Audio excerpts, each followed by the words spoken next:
கல்வி அவர்களிடம், வேலை வாய்ப்பு அவர்களிடம், அதிகாரம் அவர்களிடம். எண்ணிக்கையில் 3 விழுக்காடு இருக்கக்கூடிய ஒரு சமூகத்தின் கையில் இந்த நாட்டினுடைய மொத்த வளமும் சிக்குண்டு கிடந்த போது ஒரு கிளர்ச்சி வெடிக்குது. அறிவுத்தளத்துல போராடுகிறார்கள். கல்வி சாலையில போனா மற்றவர்களுக்கு இடம் இல்லை. மற்றவர்கள்னா யாரு?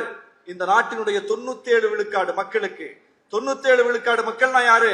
இந்த அரங்கு நிறைந்திருக்கிறீர்களே, இன்றைக்கு முதல் முறையாக படிக்க வந்திருக்கிறீர்களே, நீங்கள், நான், நாம்.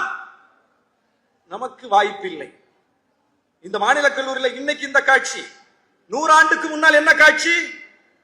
100 ஆண்டுக்கு முன்னால் இப்படி பிற்படுத்தப்பட்ட சமூகத்து மக்கள், பட்டியலினத்து மக்கள், சிறுபான்மை சமூகத்து மக்கள் அரங்கு நிறைந்து, ஒரு வகுப்பறை நிறைந்து, முழுக்க முழுக்க ஒரு வகுப்பறைக்குள், ஒரு அரங்குக்குள் 200 பிள்ளைகள், 300 பிள்ளைகள் இருக்கிறீர்கள் என்றால் 300 பிள்ளைகளும் இந்த தரப்பு பிள்ளைகள் என்கிற காட்சியை இன்றைக்கு பார்க்கிறோம். 100 ஆண்டுகளுக்கு முன்னால் இது இருந்ததா?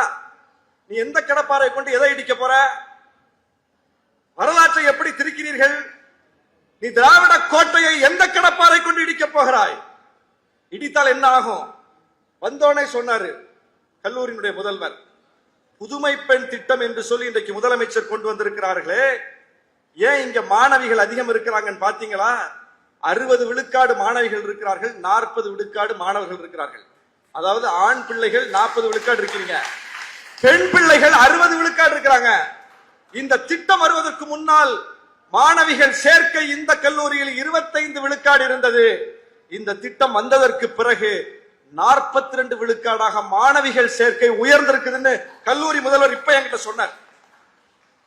இது யாரால வந்துச்சு? நீ சொல்ற அந்த கடப்பாறையால வந்துச்சா அல்லது திராவிட இயக்க கோட்டையால வந்துச்சா? எதால வந்துச்சு? அது வள்ளுவரை படித்திருக்கிறார், சிலப்பதிகாரத்தை இளங்கோவன் எழுதினார், அவரை படித்திருக்கிறார், இவரை படித்திருக்கிறார், எல்லாரும் படிச்சாங்க. எங்க அப்பா அம்மா படிச்சாங்களா? என் தாத்தா பாட்டி படிச்சாங்களா? இந்த பிள்ளைகளுடைய தாத்தா பாட்டி படிச்சாங்களா? அவங்க அப்பா அம்மா படிச்சாங்களா? இங்கே படம் பிடித்துக் கொண்டிருக்கிற ஊடகவியலாளர்கள், இவர்களின் தலைமுறையில் முந்தைய தலைமுறை யாராவது படிச்சிருக்காங்களா? இங்கே இருக்கிற பெருமக்களினுடைய தலைமுறையில் யாராவது படிச்சிருக்காங்களா? படிக்கலையா? இளங்கோ படிச்சிருக்காருல? திருவள்ளுவர் படிச்சிருக்காருல? திருவள்ளுவர் படிச்சிருக்காரியா? எங்க அப்பா படிக்கலையா? ஏன் நான் படிக்க வந்திருக்கிறேனே, எனக்கு அறிவு இருக்கு, என் பெற்றோருக்கு அறிவு இல்லைன்னு பொருளா? அவர்கள் அறிவில்லாமல் படிக்காமல் போய்விட்டார்கள், எனக்கு அறிவு வானத்திலிருந்து பொத்துவிட்டு வந்து விட்டது, அதனால் நான் படிக்கிறேன் என்று பொருளா? இல்லை. அறிவு அவர்களுக்கும் இருந்தது, நமக்கும் இருக்கிறது. வாய்ப்பு அவர்களுக்கு இல்லை, நமக்கு இருக்கிறது. அந்த வாய்ப்பை உருவாக்கி தந்தது யார்? அந்த வாய்ப்பை உருவாக்கி தந்த இயக்கம் திராவிட இயக்கம். அந்த இயக்கத்தை நீ எந்த கடப்பாறை எடுத்து வந்து இடிப்பேங்கிற? எந்த கடப்பாறை வந்து இடிப்பேங்கிற? சமஸ்கிருதம் படித்தால் மட்டும்தான் மருத்துவராக முடியும். 100 ஆண்டுகளுக்கு முன்னால் இந்த மண்ணில் ஒரு நிலைமை இருந்துச்சா இல்லையா? சமஸ்கிருதம் தெரிந்தவர்கள் மட்டும்தான் மருத்துவராக முடியும். இன்னைக்கு எப்படி நீட் எழுதினால் தான் மருத்துவராக முடியும் என்கிற நிலை இருக்கிறதோ, இதே நிலை 100 ஆண்டுகளுக்கு முன்னால் இருந்தது.